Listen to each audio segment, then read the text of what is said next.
Hey, food explorers, welcome to our podcast. My name is Colleen. I'm your host. I am with my lovely friend Elaine. Welcome, Elaine. Thank you, Colleen. I have had the pleasure of knowing Elaine for many years now. We actually first met at Nourish. I think at I think it Nourish. was Nourish. Yep. You were the So chef there. I was one of the One of the chefs chefs, there. yes. Mhm. So Nourish Conscious Eatery was a restaurant that used to exist in Edmonton. Elaine used to do workshops there, Mhm. and I used to love coming and sitting at your workshops because I learned so much. Mhm. But today, what we're going to do is I wanted Elaine to come on because she makes, first of all, incredible fermented foods. Second of all, is a wealth of knowledge about foraging, gardening, wildcrafting. You kind of do it all. Yeah, in that regard, yes. love the plants out there, right? It's so good. And Mhm. she's been posting a lot of videos lately of just a lot of different flowers and herbs that you're getting ready for the season. So as we're going into fall, there's some things that you're kind of looking for to to forage and stuff. You know what's funny is actually it just pops up. So I see like right now, I saw goldenrod. Here, it's right here. Look at that. Oh, amazing. So Let's much see it. goldenrod everywhere. And it's just gorgeous. Look at how it dries. It's so yellow. Oh, that is gorgeous. And let's try to And get it on. You can smell it. It's oh my still, gosh. it's just dried now. So I mix it all together and I'm like, oh, what's in the ditches basically out towards the farm that I have with my dad. It smells like honey. Yeah, because goldenrod honey, that's a very common Okay. flower that the honeybees like to collect from. And it's just so gorgeous. And goldenrod is so good for so many things. I mean, it's good for seasonal allergies because there's even like the fall seasonal allergies and mucus starts developing, it gets cold, and we catch the wind and the cold and stuff like that. So that's really great for that. Yes. And it's also good for urinary tract stuff. Just in case. Just in case. Now, let's back up a little bit here. So what got you into doing not only the botanicals and the fermented items, but you do nutrition? Like, where did that all start? Yeah, as a child, really, my dad. He was Dr. Dad. I remember back when I was 14 is when I have like the strongest memories. And we actually dreamed of having a farm. We wanted a hemp farm. We wanted to make money. But also just herbs and like natural foods in general. And hemp is just such a versatile plant. You can make, industrial things as well as food. And I wanted to make clothing and stuff like that. And it grows fast, doesn't it? And it grows fast. It's really renewable, as opposed to my dad was a logger. So we talked about how the paper industry and how like it's not as renewable and sustainable as hemp would be. Yes. So yeah, there's a whole bunch of things around that. So my dad really got me into it. He was a total health fanatic before his time. Like he wouldn't allow me to eat cereals. And now we're just getting into this whole thing about how cereals can be really really unhealthy and all the sugars and that. And so now you have a farm, and do you have that farm with your dad? Yeah, me and my dad got it together, actually. Amazing. So finally 14 to 40, and here we are. Finally, dreams come true. You look a day over 20. Hey, thanks. Feel 14. Yeah. In my head. No, it's kidding. And so the farm that you have, is it so what kind of things are you doing on the farm? Is it sort of as much as you can grow, or what are you focusing on? It's very preliminary. We got it raw land. And my dad, being a logger, he got a machine and he cleared the land. He's landscaping and he made me a garden first and foremost. He turned over, it's beautiful. I know, he's so sweet. Really supports the gardening. And I mean, my ultimate dream, it didn't totally happen this year because, actually, basically we turned the soil over from a bog and the soil is too alkaline. And so it's too nutrient dense sort of thing. Right. It's missing a few things, so I want to get it tested. And so I planted a whole bunch of cabbage, thinking I'd have my, sauerkraut lot, and hardly any of the cabbage turned out, but all the dill, all the easy things turned out. Yeah, all the dill, the potatoes and carrots and everything's growing. A lot of flowers. I kind of lined the garden with marigolds because that's supposed to help with the bugs and natural pesticide protection. Yeah. So the plan is to have a market garden to support Herbal Mama and the fermenting part of it, and also just to have that raw land there. Like that's where I got the goldenrod, and lots of yarrow grows there, and wild peppermint is growing. So I do want to collect the herbs and then the Herbal Mama. So your business, the Herbal Mama, sells the fermented probiotic tinctures. And tinctures, yeah. And teas. And tea. And I did start, I was a herbalist. Okay. So I started at 14, I dreamed about doing all that stuff. And then at 18, I moved from Cranbrook, BC to Edmonton to take a herbology course at Grant MacEwan. Okay. Then I found Robert Rogers. And Love then that took his guy. amazing course, worked at Optimum Health for years, and then I got my clinical herbology That's through where we met. Robert That's where we first met. We met at Optimum Health. Okay. I was a rep. That's right. I was a rep. PVL? Or was it? No, I was Vega. Vega. Yeah, okay, that's right. Yeah. Oh my gosh, I just remember Oh, this. yeah, before Nourish. Before Nourish. That's where I Okay, met that's you. right. That's Yes, so funny. that's hilarious. Yes. Or Jeff. Anyway, sorry. Yes. So big. Yeah. Yeah. So Hilarious, in another lifetime, Okay. my podcast viewers are kind of getting used to Colleen's had multiple lifetimes, and I was a rep for supplements Yeah. at one point. That's awesome. And Optimum is a great place to shop because they get a lot of really cool products. It's a great variety. One of the biggest health food stores. One of the biggest. Edmonton, And so you took the herbology course, you did the Robert Rogers course. While I was working full time at Optimum. So my education really flourished from that. Yes. Because I could apply it immediately, sort of thing. Mm-hmm. Yeah. So then that herbology, that was my focus, right? Sort of thing. So working with that and just foraging so much because Robert Rogers' program is all about foraging. Mm-hmm. Yeah. So.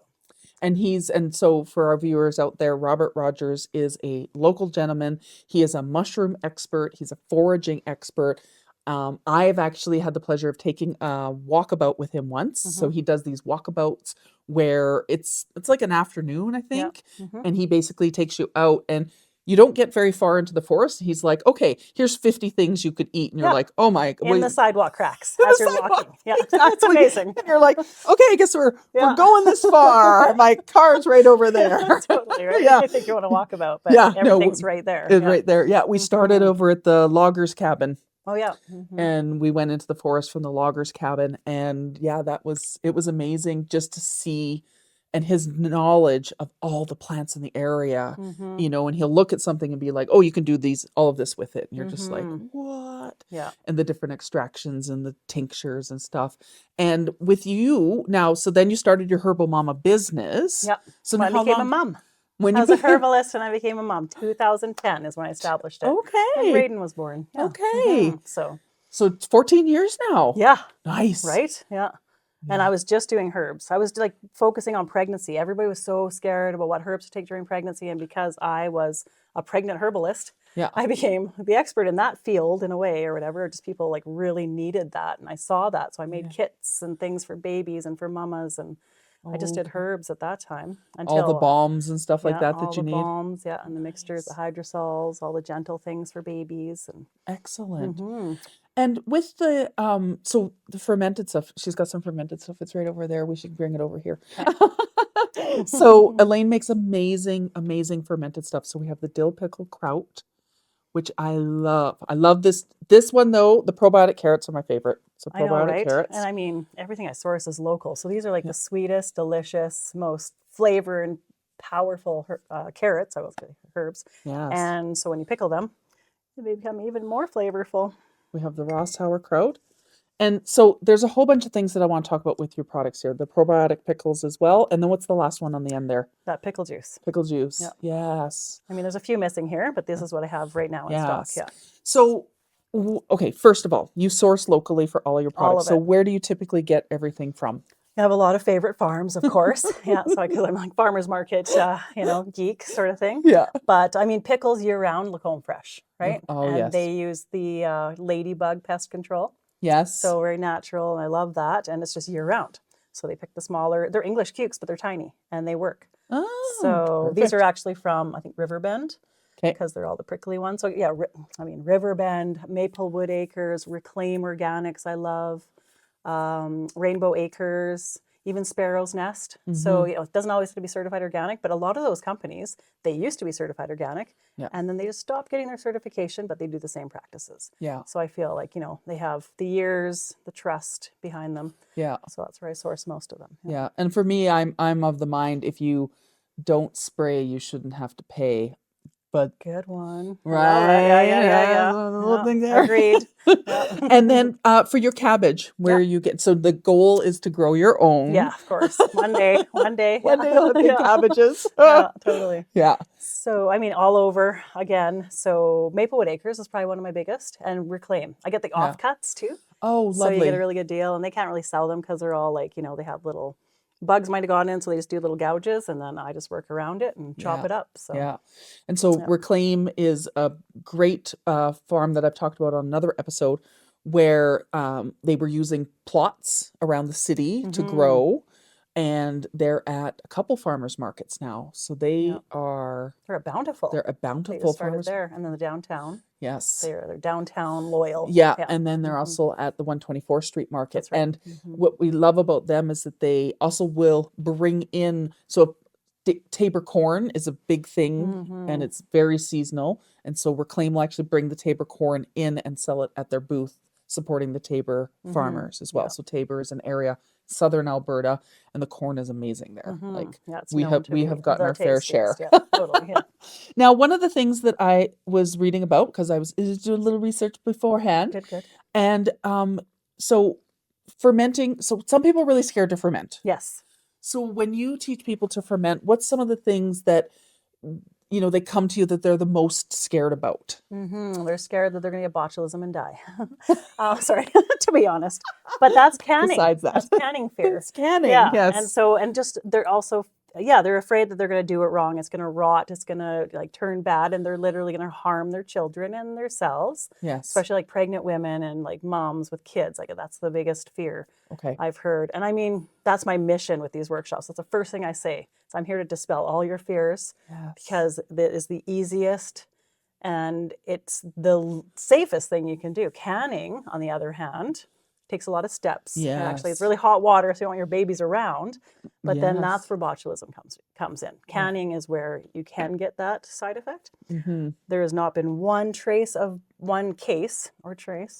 botulism in the world for fermenting. Yeah. So yeah. And I mean, so there's lots of different ways that you can ferment or pickle or preserve. Yeah. Like there are all the different categories.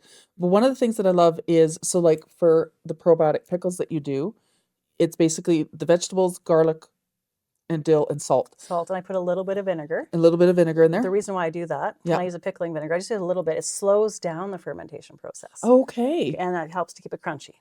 Yes. Because pickles can get soggy, and nobody wants a soggy pickle, right? No. And soggy carrots. So Okay. that's the reason why I do that. Yeah. Yeah. So just a little bit of vinegar in Just a there. little bit. But it's different than, like, some people will do like a full vinegar mix for their Yes. pickling And heat it up. and heat it. I do no heating. Yes. So that's a big part of it too. There's no heating, it's raw. So would this be lacto?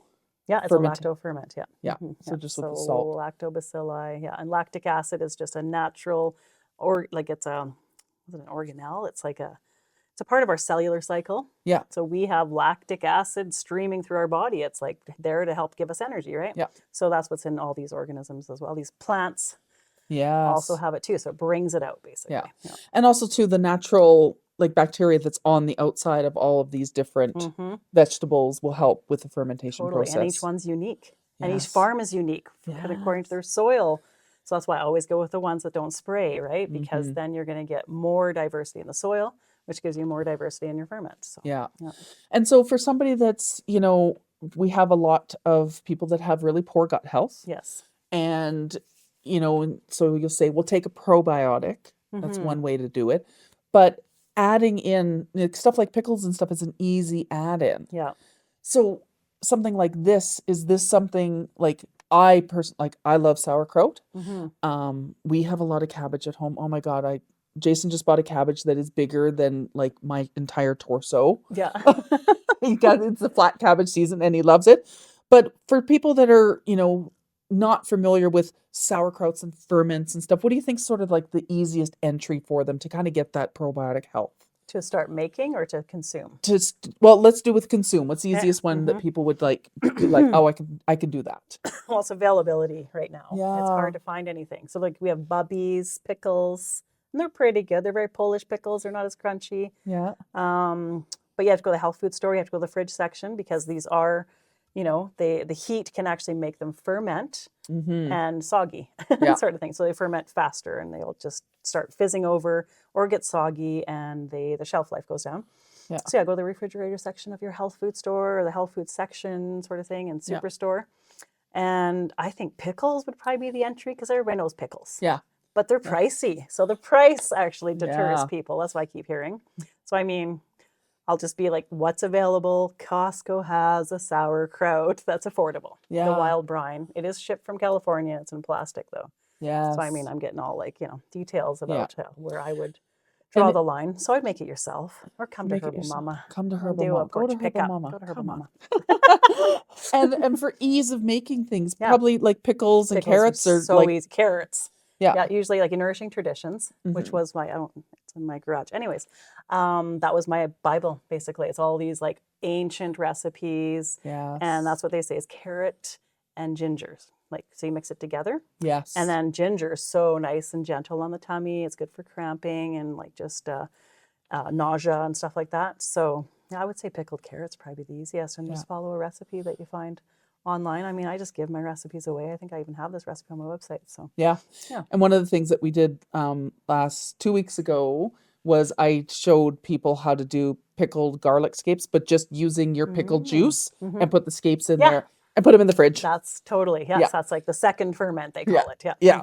Yeah, which is super duper easy. Now, you also do kefir. Yeah. So for people that are like, what the heck is a kefir? Mm-hmm. What is kefir? Yeah, so people always think of milk kefir right away, because Right. that's on the shelf beside the yogurt in the natural health sections, and even Yes. everywhere now. It's really coming out. So I do water kefir. So kefir is another strain of probiotics. So the lactobacilli, lactobacteria, lactic acid bacteria. Kefir is a totally different one, just like kombucha. Kombucha is a totally different family. They're all like different those are the 3 categories actually. Yeah. And so kefir actually has the most diversity of bacteria. So they say milk kefir is at the highest. It's going to give you the most diversity of probiotic, plus like going into the billions instead of like 300 millions per tablespoon sort of thing. Yeah. Yeah. And then water kefir would be the next. And they're just very unique. And I mean, you've tasted it. Yeah. It's amazing. It is amazing. So you have that starter, basically pretend this is a kefir starter. You put a tablespoon of that in like your juice, just add it to juice, let it sit on your counter, and you get a sparkling pop. It's the original pop. Yeah. Just like kombucha was. Yeah. Ancient soda. Ancient soda. Yeah. And you can do Ancestral soda. with anything. Like you could, I've done kefir where I've basically put like raspberries and I've thrown in some, blueberries and I just herbal teas, right? and I just let it sit. I have some kefir grains at home I need to revitalize, so I'm going to do it as a whole video because I need to bring them back to life. But I found a SCOBY in a kombucha bottle one day, a little tiny SCOBY. He's a big fat guy. He's like this big. So you want him? I'm good. I don't make as much kombucha. Yeah. I'm not like everybody has different designs of their body system, and you get to know what your body needs. My body doesn't need apple cider vinegars and stuff. I have a lot of acid. Yes. Yeah, so I need more alkaline. But anyways, More alkaline. that's yes. just me though. Which Yeah. she also got us some alkaline Alkaline water earlier. Cheers Thank to you. alkaline Cheers. water. There we go. Now, with all of these, you sell them, you make them, but class is your passion. I love doing classes. Yeah. Yeah. It's And so so fun. in your classes, you're doing ferments, or you're kind of, what's your main thing for your Mostly classes? ferments. Yeah. I've done a couple herbal classes where it's mostly focused around like a program. Ooh, A okay. detox, a cleanse, liver cleansing. Yeah. I used to do like and we meet every week and talk about diet. Yeah. And then of course talk about ferments. Talk Yes. about all the basics sort of thing. Yeah. Yeah. And bringing back all the ancestral nutrition, right? Yeah. And so, but mostly, just sauerkraut and kimchi. That's probably my most popular class. And then just pickles. I try to do them separately because they are like, brine is a little different than smashing the cabbage with salt, right? There's only salt, Yes. no vinegar in those. Yeah. And then kefir. So that's the third one sort of thing. And I used to do a kefir kombucha or just a kombucha. But yeah, I've stepped away from kombucha. And everybody and their dogs are doing kombucha now, right? I know so many people. Yeah. So I used to do a lot of kombucha, and I had like big jugs of it. Yeah. And then it was like, when I moved, I'm like, what am I going to do with all these giant yeah, scopies? totally. Make leather purses. They're like in that little purse to the side. Now, you also have tinctures and hydrosols. Mhm. Those are in your Right little here. kit right here. Yeah. So let's move the krauts and Okay, move it on over. move it on over. So with these ones here, so here's a nice little detox, and it's a gut. tincture. It's Yeah. a gut one.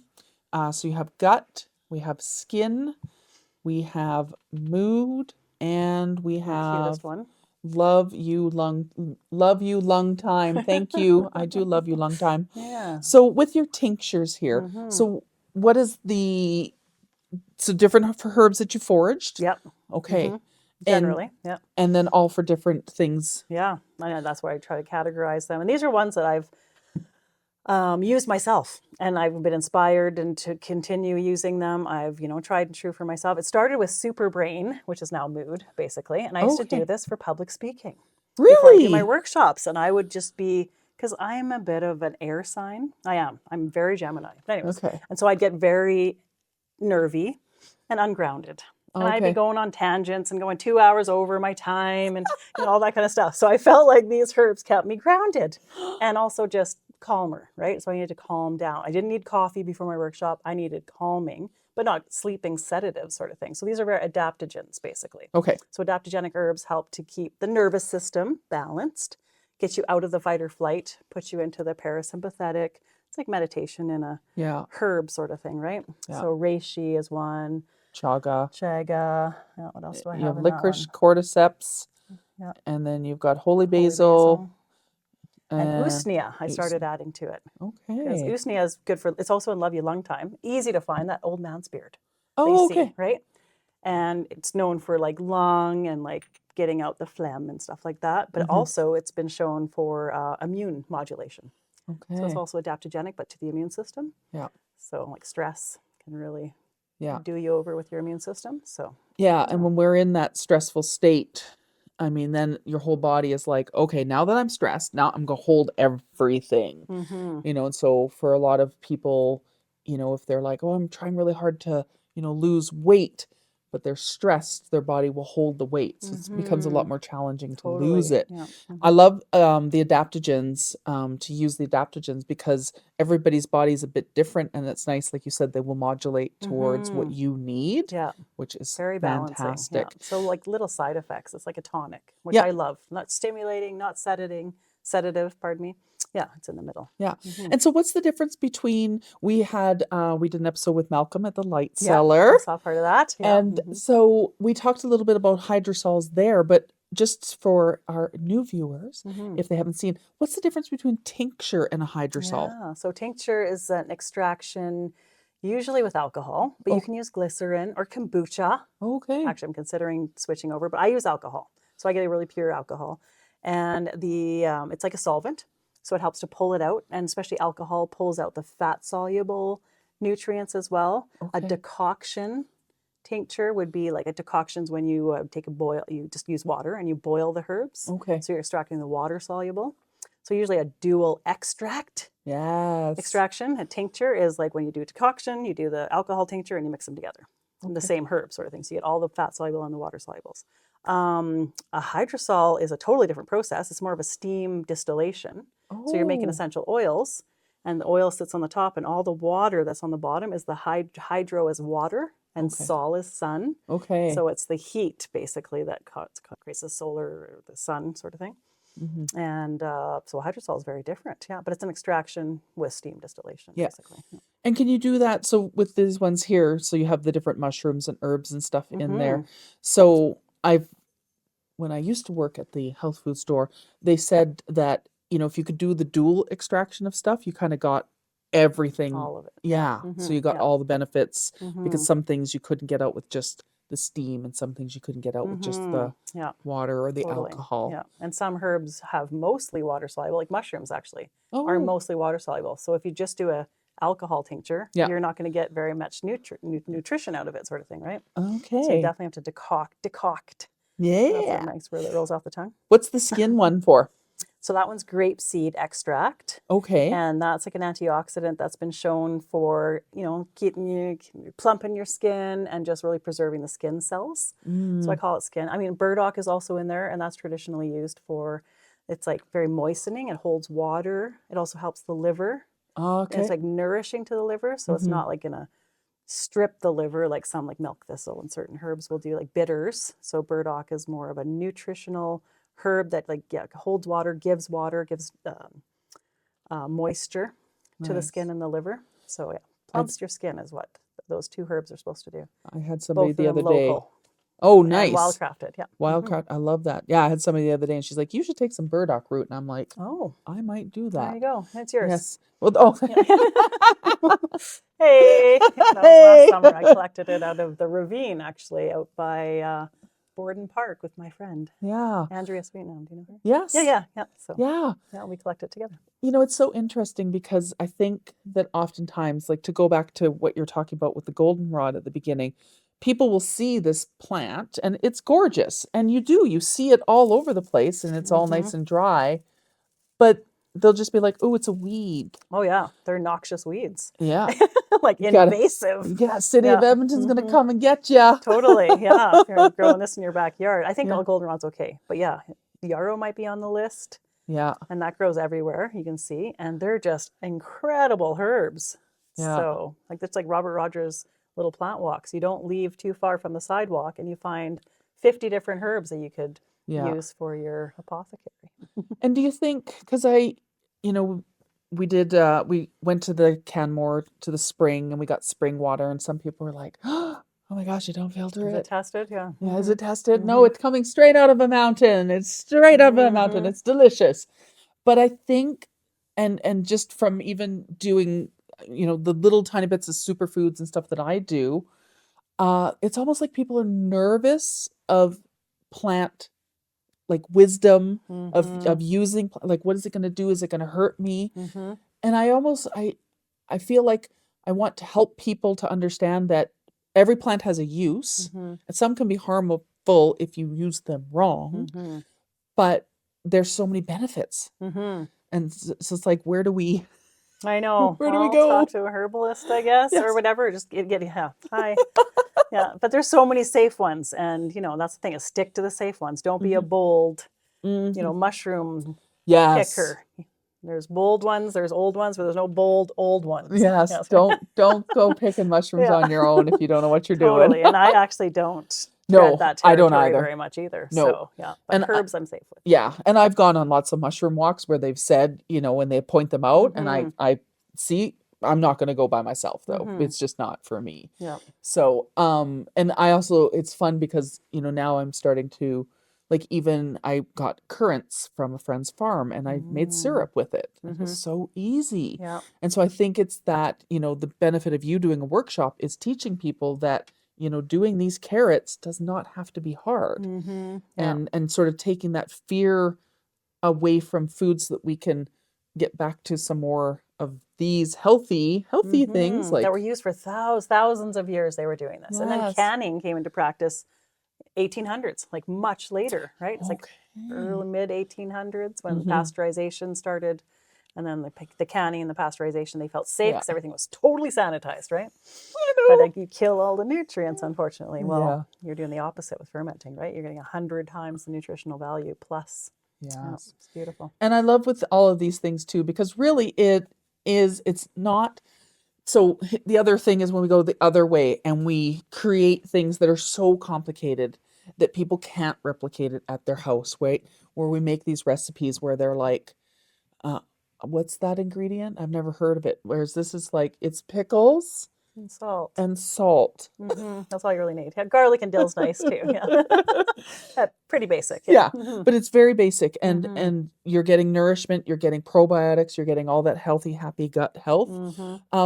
Can you talk a little bit about gut, like why our gut health is so important? Because I think it's something also that is something that people don't necessarily understand so much is their gut health. I mean, it's just digestion, and everybody knows when you're feeling like you're bloated and nauseous, your mood completely gets affected by it. You feel like shit, right? Yeah. Oh, literally. Yeah.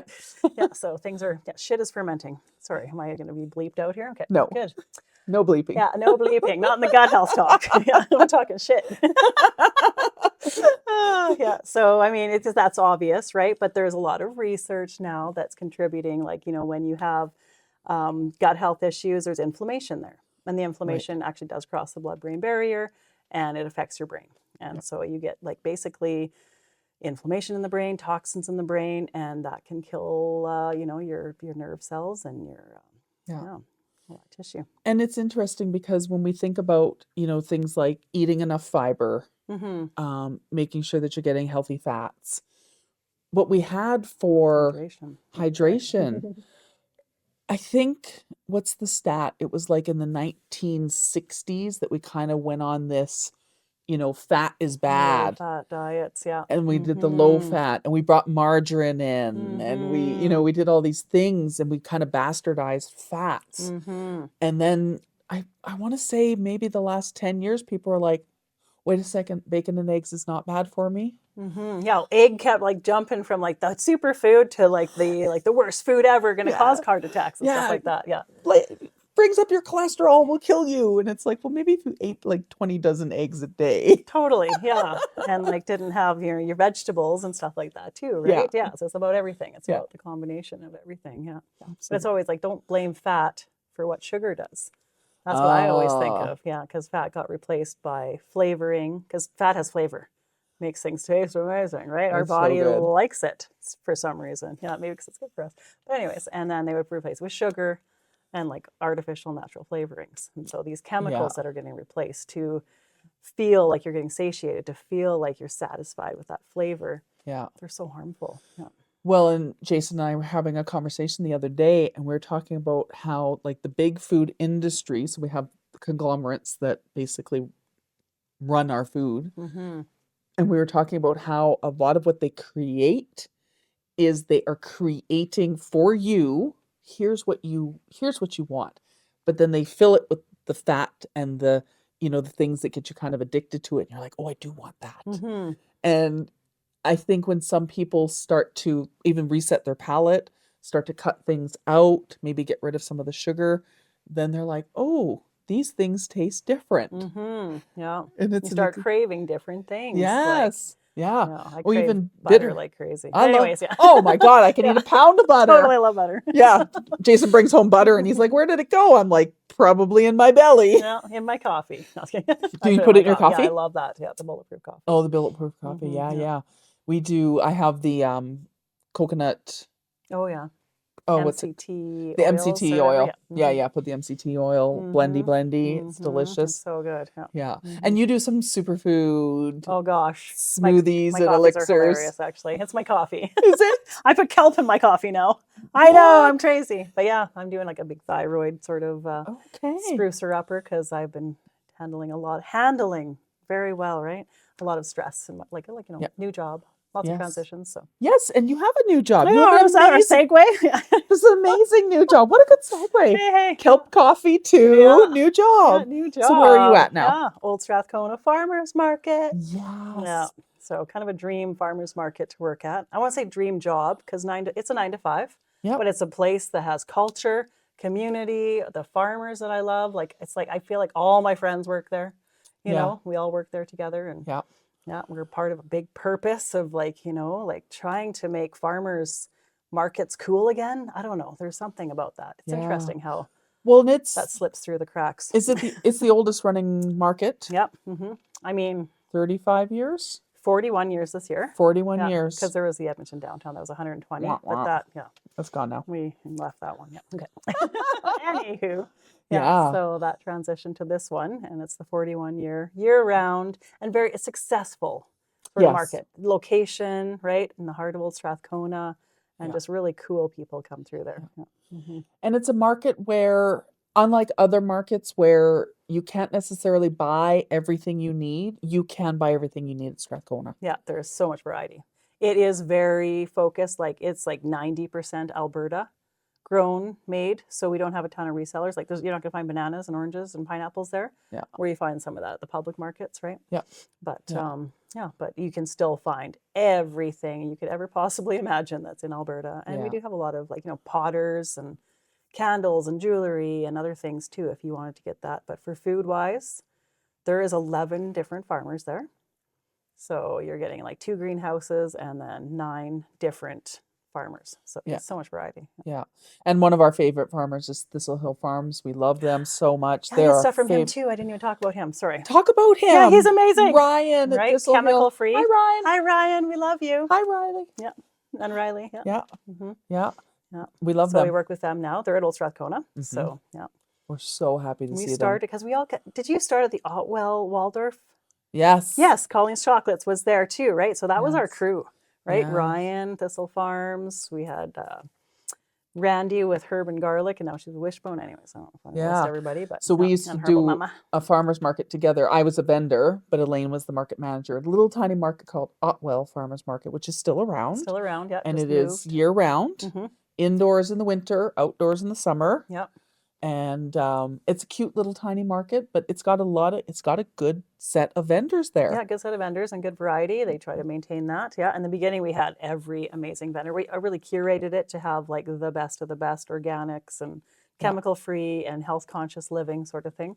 And it's, I mean, farmers markets in general are kind of that anyways. Yeah. Yeah. So yeah, and Notwell has now moved to the community league because they just loved it. They wanted it. Yes. And then, yeah, so Waldorf passed the torch and it's still running. So Yeah. yeah. And with the Strathcona Farmers Market too, so it's just a 1 day a week market, but it is well attended all year long. Yeah, completely. Yeah, like it's you've got your regulars, they're there first thing in the morning, Yeah. getting their stuff. And because of the variety of farmers there, plus all the other local food companies. And so yeah, bread. Like there's oh bakers. Yeah, there's gosh, I all the good love bakers. Like bread. there's 5 bakers, I think there. Which, Yes. yeah, sometimes rare. Meat vendors. Yeah. All the best, like free range meats. Yeah. Yeah. And then so a few years ago, Strathcona had a market show, and I don't know that we can say who it's going to be, but it's coming back. It's coming back. So basically what it is they have a chef come in, and the chef shops the market and then creates a meal from what they've shopped at the market. And it's a really fun concept, and I absolutely love it. And so I was telling Elaine earlier, shivers. We do our harvest tasting events. So that's something where I shop the farmer's market and then I make stuff, and then we have the event in the evening, and it's all the things at the market that I make using chocolate as the base. Amazing. Yeah. And it's just so much fun. Have you done chocolate chicken? Like it's like an African kind of thing? No, I have not. Yeah, I tasted that once. I know. I just thought of that. But anyways, I was like, oh. Chocolate chicken. Yeah. No. Well, actually, what I did was from Reclaim Urban Farm last year, I got, it was a type of squash, and I'd never heard of it before. It was like a red something squash, and it tasted like nutty pumpkin. It was so good. So I made it like pumpkin pie with this squash. And it was just one of those things where, again, he's a farmer that's growing things that are kind of outside of, here's your iceberg lettuce. Yeah. He's always growing something different. And the microgreens. Was that Ryan? Ryan. Thistle Hill has the varieties. Oh, they got so much right? stuff. Like every color of carrot, every color of rutabaga, every color of broccolini. Yes. Yeah, he's amazing. Yeah. They're so good. So good. So absolutely love that. Now, where can people find you to buy? So if they want to get Herbal Mama stuff, where can they find you? Tinctures. Well, my website has the instructions, and basically I'm doing porch pickups or deliveries if it's a certain amount. And that's all I'm doing for now, just because of this big farmers market that I'm working with, and I'm putting a lot of my energy towards that. And I'm doing eventually with Strathcona, so kind of a little bit about that. We're doing this amazing little show coming up.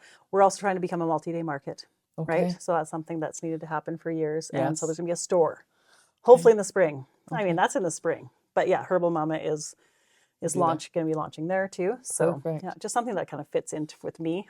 Yes. Right? Yeah, porch pickup. I am still very active with all this, and I have some workshops coming up. So excellent. And that's where I'll have my products available too. I will put everything links in the bio so that you can find her. And then she's also on social media, and definitely follow that because you're always posting so much, like the videos of doing the wild foraging and making the kraut and the carrots and everything like that. Like I love watching. That's eye candy. Yay, fun. It's eye candy for me. Yeah.